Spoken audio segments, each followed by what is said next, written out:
have good reports to tell you. Last week we raised money for Romania for the bathroom remodel. Our friends there ministered to the gypsy villages, bring in kids daily and bathe them, give them clean clothes and educate them, and then bring them back home and pick them up every day and do that. And they need new bathroom facilities to be able to accommodate all their kids. So we said, we got you. We're going to do it. We said, how much? $65,000. And we had a family say, we will match half of that. If you can raise $32,500, we will match the rest of it. So we said, well, we're going to ask our studio family, but we will get you that money. And our team is leaving on November 3rd to go finish the project. And we told them, we're going to get it for you. They said, good, because we already bought the stuff. Because we knew you guys would get us the money. Well, last week, in one day, we raised $32,500.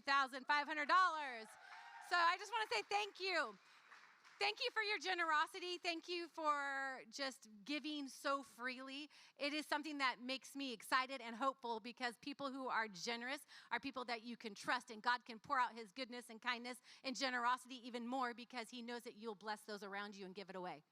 So thank you for being those kind of people. And we are excited to go to Romania and finish up those bathrooms. We have an incredible team of 18 of us that are leaving soon. Eric says hello from a golf destination in Virginia.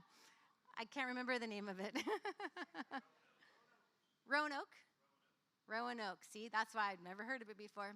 But he's having a great time at a golf retreat, and he'll be home tonight or tomorrow, one of the two, because of the weather and flying or something.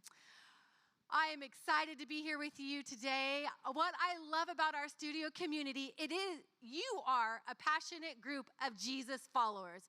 Passionate. Look around, look at yourself. You are passionate people all in this room, and I am so thankful for that. One of the things that I see, that as we navigate following Jesus in the world, there is tension because of where we live. We live in this world, and we know we're supposed to pray that his kingdom would come and his will be done on the earth as it is in heaven. We live in a society, and a society has a culture, the way that it thinks, the things that it values, the core beliefs. And the culture that we live in is very different than the kingdom culture that we are called to pray that we'd come to this earth. And so as humans with limitations, and we need to eat, we need to sleep, we need community, there are things that God has given us limits in. And then he's called us to come and to not be of the world, but to be in the world. So we get, with our humanness, get to navigate what it looks like to not be perfect, but to choose God, to pray that his kingdom would come, and to do our best to follow him. And today, my hope is to bring courage to everyone, and I want to pray a little bit more as well, because I believe that he's always inviting us into stuff, but I want to give us courage and strength for the places where he's calling us to walk. There's sometimes we do things and we don't realize what mixture there is inside of us. We're like, oh, I'm following God, and this is what the word says to do. And as we do it, we don't realize we brought some of this other culture around us, society culture. Because there's a difference between kingdom culture, which is God's rule and reign, and then the culture of modern day society. And one of the biggest differences is modern day society, it's the God is self. Self is God. It is kingdom of self. And kingdom culture is God is the center of the kingdom. And I have a slide up here, and would love to just go through just some of the contrast of the kingdom culture and modern day culture, because it seeps into our lives. And I see it, I experience it, and sometimes we don't even realize it. The way we're like, oh, the way that I love, the way that I give, it is about me. I'm like, oh, wait, the giving and loving part is great. The part that gets seeped into there came from somewhere else. See, the kingdom culture is one where it's the kingdom of God. And the first one is not my will, but yours be done. It is one where we deny ourselves to take up our cross. It is one where we say his will, not my will. It's one of surrender, not of taking. It is one where we are dependent on God, and we live in obedience. Obedience means it's not just what we want and what we think. And it's even that opinions, laying down our opinions and our preferences, that is the opposite of obedience. And then it's one where it's self-sacrificing. It's full of love, and one of the natures of love is to sacrifice. Modern day culture says, don't let anyone tell you how to live. I'm the boss of myself. It is one where it has a culture of control, and it's not just controlling self, because I do believe that is a fruit of the Spirit, self-control, but you control others, and if you can't and they don't agree with you, then you cancel them. That's not a good idea. See, that's not in the kingdom culture, and so I don't know why that's in the church. So somehow things are getting, and we can justify some of the decisions we're making because we're living in a different culture. And I just want to create the contrast this morning, because where God is calling us, we need to know what is in his kingdom. And that we don't get confused and try to take other things with us and be like, because I'm loving my brother, now here's a boundary, just cut you off. I don't know how to be a body in a cancel culture. Modern day culture says dependence on self. I can figure it out. It's all about me because it all comes back to me and I can provide for all. I'm like, no, we can't. We actually need God. We are dependent on him at the beginning, in the middle, and the end of the day. No matter how strong and gifted you are, we're dependent on him. Modern day culture is about your preferences and opinions. What did you think? What do you prefer? Then you should do that. That is the opposite of kingdom culture. And I see that all through the church. I even see it in my own life, and I don't even recognize it sometimes. Like, oh, wait, that has nothing to do with what he's calling me. That has nothing to do with how Jesus lived. Modern culture is really anchored in self-promotion, self-preservation, self-protection. And the kingdom just doesn't work like that. So today, my hope is to share a little contrast of the cultures that are present in our lives and also reveal even the nature of them. Modern culture exalts the sovereignty of self. Kingdom culture calls us to surrender of self. One of the things I loved is a few months ago, and I've mentioned it multiple times, but Isaac, who plays in the worship team, we were talking with a group of us and just saying it's incredible what God is doing in our community. It's been so fun to be a part of and so fun to watch. And then we began to share what we see God doing. And he said, what I've been witnessing is as I'm playing and leading in worship throughout the days, and he's up here all the time, he said, I can see a momentum of surrender in studio. And I'm like, oh, that's it. I can see that too. And I can feel it. And it makes me so excited because that is the kingdom of God. That is where we're going.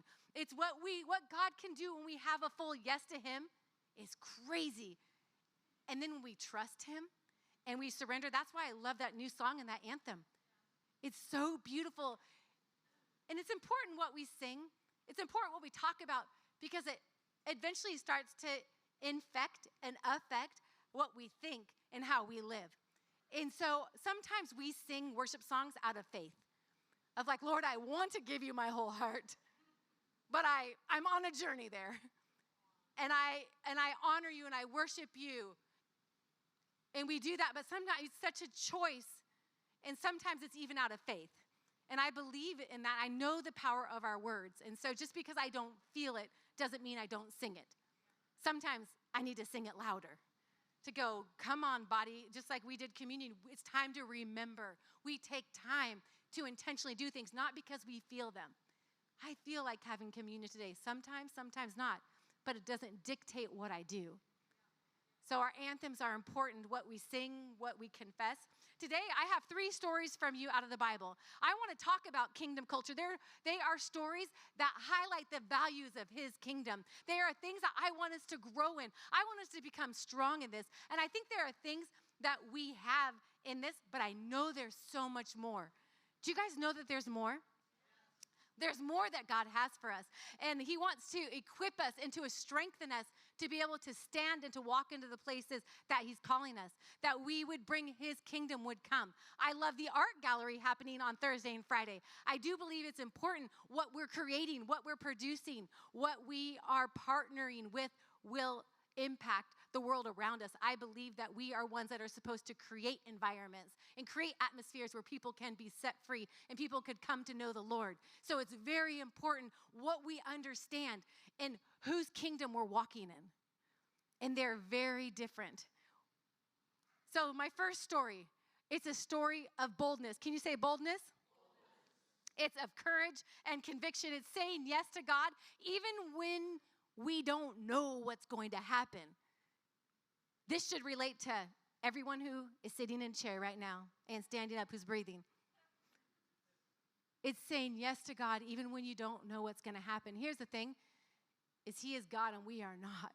We are called to steward, to walk in faith, but we are not God, so we cannot dictate how everything plays out. And see, this began in Babylon. In Babylon, where King Nebuchadnezzar had ruled one of the most powerful empires in the ancient world. Many Israelites, including Daniel, Shadrach, Meshach, and Abednego, were from Israel and been exiled, or from Jerusalem and been exiled after Babylon conquered their land. In Daniel 3, Nebuchadnezzar, he erects a giant gold statue that's 90 feet tall and commands everyone in the kingdom when they play the music that you have to bow down and worship this idol. See, these three young men, Shadrach, Meshach, and Abednego, they were chosen for royal service because they were bright, because they were capable and faithful. And though they lived in a foreign culture with foreign gods, they remained devout and devoted to one true God. So the music play, everyone's watching, and they bow down to the statue. And Shadrach, Meshach, and Abednego do not bow down. The king hears of it. So there was a decree that whoever doesn't is going to get put in the fiery furnace. And so they bring him to him. And he says, if you do not bow down, you are going to get put in the fiery furnace. And their response is stunning. Their answer is one of the most courageous declarations in all of Scripture. I want to put it up there. It's Daniel 3, verses 17 and 18. They say, if we're thrown into the blazing furnace, the God we serve is able, can you say is able? To deliver us from it. He will deliver us from your majesty's hand. But even if he does not, we want you to know, your majesty, that we will not serve your gods or worship the image of gold you have set up. I have highlighted that he is able because that's who our God is. But I loved their faith. I loved their boldness. But even if he does not, just know we have already decided. We have such a strong yes to him. It doesn't matter what you do. They were so courageous. I'm inspired by this because I know there's places we are walking and we will walk that we need a different kind of boldness in us. For them to be able to live in that culture that is serving other gods, and they serve one true God, even in the face of a fiery furnace. So, of course, King Nebuchadnezzar is furious. He says, heat it up 7 times more. And it's so hot that even the soldiers that came to put them in, they burned up and died. So they go in there and they don't know what's going to happen. It's kind of the journey of walking in faith. We don't know what's going to happen, but we know who he is and we know he's able. They look into the fiery furnace and they go, thought I put 3 in there. There are 4 walking around in there. And one looks like the Son of God. Come on out here. They bring them out. And it says that not any part of them was singed. They didn't even smell like smoke. That is the God that we serve, who is able to do that. But it was bigger than just that. It was their choice to go, we will do this. We've already made up our mind. Our yes is so strong, it doesn't matter what's going to happen. But what's crazy, because of their yes, because of their boldness, Nebuchadnezzar got to witness the power of God. He said, we all praise the God of Shadrach, Meshach, and Abednego. That is beautiful. They were protected. They got to witness the power of God. Their bold yes and obedience to God led to all of that. See, it's about saying yes to obedience, knowing that sometimes the miracle isn't escaping the fire, It's finding God right in the middle of it. It's good for us to know these things because I think that we are wired for comfort.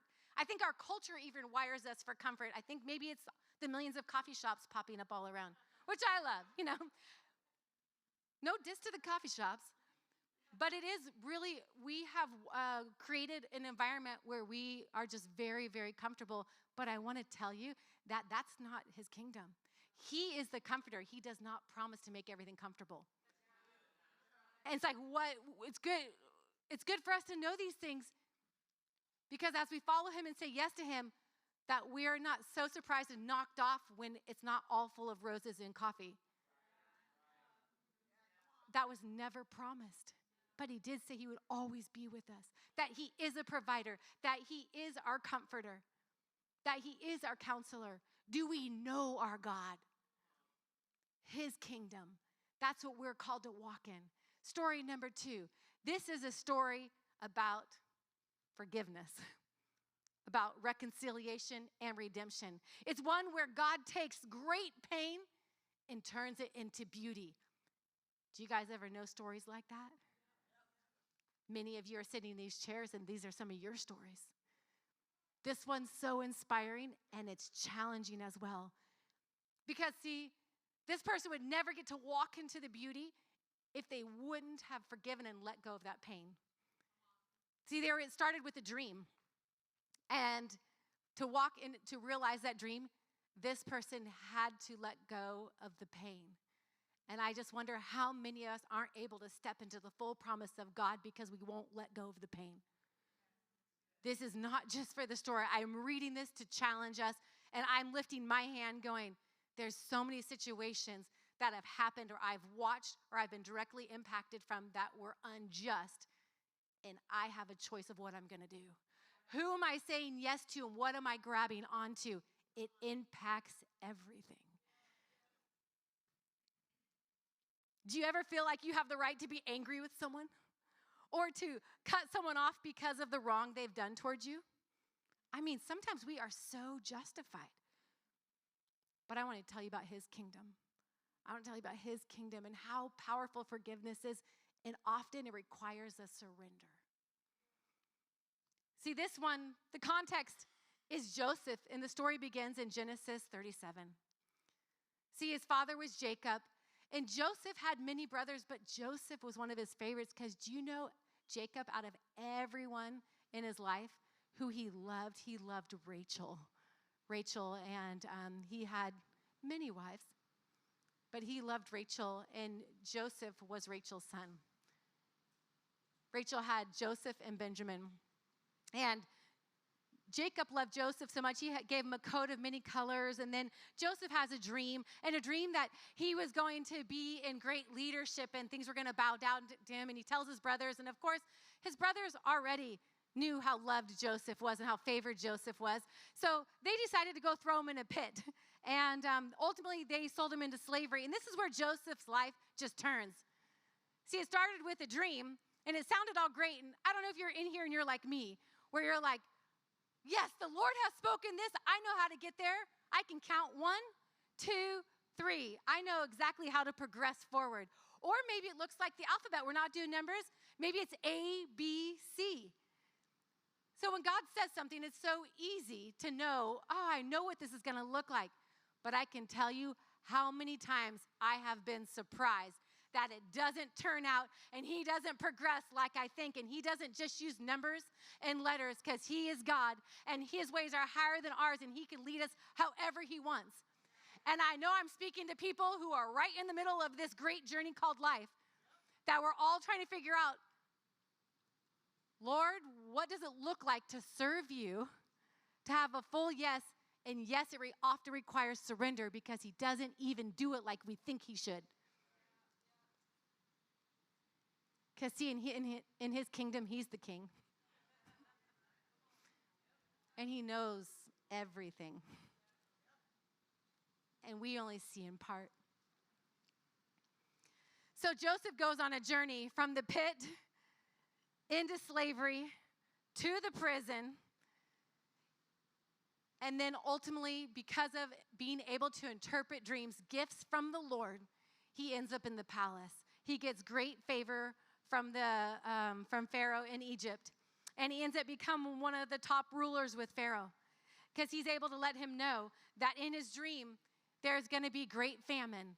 But because God has shown us, this is our plan and what we're going to do. So he put Joseph over all of that. So his dream comes true. But it was 22 years later. So his brothers stick him in the pit, left for dead. Nope, then they sold him into slavery, even better. 22 years later, Joseph is administrating the grain and the food in a time of famine when there was great need. He was someone who had great wealth at this time and access to great resource. And guess who comes to get food 22 years later? The same brothers who sold them into slavery, who were in a place of need.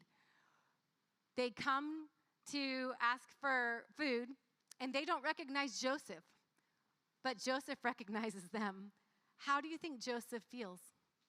What feelings would you feel at that time? Wow, I have so much power and so much resource. The things I could do to you right now. That's the evil part of me, no. I mean, we're talking about a human person here. So this story is so inspiring to me because I can feel the feelings. I know what it's like to be wronged. I don't know what it's like to be sold into slavery. I mean, we're talking great proportion of wickedness and evil turned towards you, of the things that Joseph had to overcome. And I get emotional thinking about how Joseph replied to his brothers, because I think about how I cannot reply to some people. And I just want to talk about his kingdom. Genesis 45, verse 4 through 7. His brothers come, and then Joseph, before this, he says he can no longer control himself. That tells me his emotions were high. He hadn't seen his brothers for 22 years. Was he feeling lonely? Was he feeling mad? Was he feeling like, oh my gosh, there's my family? I don't know what he was feeling. But I know there was a lot of it because he could no longer control himself. And he says to his brothers right before this, I am Joseph. Is my father still living? But his brothers were not able to answer him. They were terrified at his presence. And then continuing in verse 4, says, then Joseph said to his brothers, come close to me. When they had done so, he said, I am your brother Joseph, the one you sold into Egypt. And now do not be distressed and do not be angry with yourselves for selling me here, because it was to save lives that God sent me ahead of you. For 2 years now, there has been famine in the land, and for the next 5 years, there will be no plowing or reaping. But God sent me ahead of you to preserve you for a remnant on the earth and save your lives to be a great deliverance. How in the world was Joseph able to respond like that? How in the world? And I say that with the most humility and honesty of things and situations and people that I still get the opportunity to face. I'm like, what level of graciousness took place that he could do that? Joseph, what did Joseph have to choose in order to respond like that? I propose that Joseph had to surrender to the journey that God had for him. He went through 22 years in a foreign land, much of them enslaved, the other in prison, and this was only 2 years in to, they had 7 years of plenty, and then this is 2 years into the drought. He had to surrender. How many of you look at your lives and even the journey that you're on, you're like, this is not what I had in mind. I don't know what, God, what are you thinking? For us to actually step into what he has for us, we have to surrender that. We have to go, Lord, I trust you. You are God and I am not. I propose that he had to surrender forgiveness and release his brothers from the actions that they took against him. And they were direct, it was personal, and it was premeditated. This was not just on a whim. I'm like, this is a huge thing. And I'm a justice person. And so I'm like, I'll do right. I'll be honest with you, but whoa, if you're going to wrong me once, wrong me twice, do it 3 times, I'll forgive you, but let's just say I'll build my house on the other side of the street because I don't feel safe. I'm like, oh, I don't know that that's his kingdom. What are we willing to surrender? I believe that Joseph was willing to say yes to the provision of God for him and his family, to be able to respond like that, to be able to say, God sent me ahead of you. God sent me ahead of you into slavery, into prison. And I think the only way he could say that is because he had God's perspective. And I believe for us to be able to have a full yes and to surrender, we do need to ask God, give me your perspective on things. Not just my own limited, this is all that I see and all that I work to see. We actually have to expand and to grow bigger. Joseph, yes, and surrender to God led to the fulfillment of his dream, his favor and position with Pharaoh, and ultimately the deliverance and provision for his family. I believe that many of you are actually called to make a way for your family and for the lineage that comes behind you. And your yes is crucial. Your yes is crucial. And your willingness to surrender and let go of pain, it's non-negotiable. If you want to step into the dream, if you want to step into the promise, there is more required of us. The last one, it's the third and final story, but it's a story of love. And this one, he knew exactly what he was walking to. It wasn't the fiery furnace where it's like, am I going to get delivered or not? This one, he knew exactly what he was walking to. He knew how horrible and painful and what a cruel death it would be. And he still said, yeah, I would do this. And I know it cost him everything. Because right before he went to his death, he has the final supper, the Last Supper. And it was Jesus, and he's sitting down with he had the Last Supper. Then they go into the garden because he needs to take time to pray because he knows what's coming ahead. And he takes his disciples, and he tells them, this is Matthew 26. And there's deep emotion in what's communicated. So I know there was a deep wrestle. And I look at this and we call ourselves Christians and we're doing our best to follow Christ. Everything that I read in these next verses are not the culture that I see all around me in our society. It is not self-seeking. It is not self-preserving. It is not self-promoting. It is the exact opposite of that. And this is Jesus. Matthew 26, 39 and 42, he says, going a little farther, he fell with his face to the ground and prayed, my Father, if it is possible, may this cup be taken from me. Yet, not as I will, but as you will. He went away a second time and prayed, my Father, if it is possible for this cup to be taken away unless I drink it, may your will be done. He said, if there's any other way to go about this, then I would do that. But if not, let it be your will, and knowing exactly what was ahead. That's different. For me, I'm like, oh, it's almost better not to know. But it was that kind of love and that kind of laying down and that kind of choice. I'm like, what our yes can do can save humanity. That's what Jesus did in laying down his life. He made a way for all of humanity to be with the Father. He became the ultimate sacrifice and carried all of our sin on him. He finished it all with his yes. See, these stories show obedience. They show trust and surrender. This is the kingdom of our God. This is where we walk. This is what we pray would come to our earth.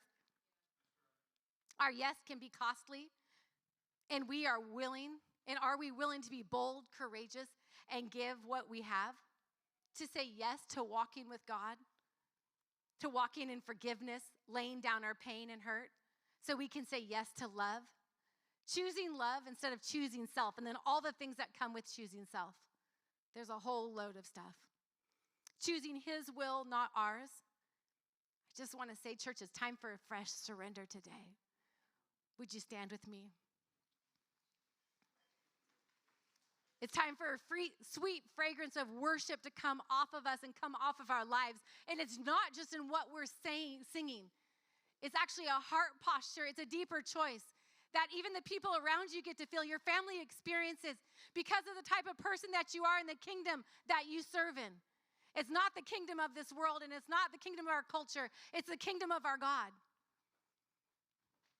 And I believe what God has for us in the place he's calling us, we have to get to a place where we confidently already know and say, you have my yes. You have my yes. Whether I know what's going to happen, whether I don't know what's going to happen, and I walk boldly in my yes before you. Studio, that's who we are. I want to take time to pray over us. I believe that this is so powerful right now. I believe there's things that we're going to be choosing internally right now that are going to affect our life right now, but even generations. Just as Joseph was willing to lay down his pain and lay down the wrongs that have been done against him, in that place he was able to step into and bring deliverance to his family. But had he not done that, that would have not been an option. And I believe that there are stories in this room that there's things, and you could justly say, no, that is mine to hold. I am justified because this happened to me. It did. But God, would we be willing to lay it down and say yes to God in that place? So I would love to just pray for a moment, and then I want to ask you to pray for a few things.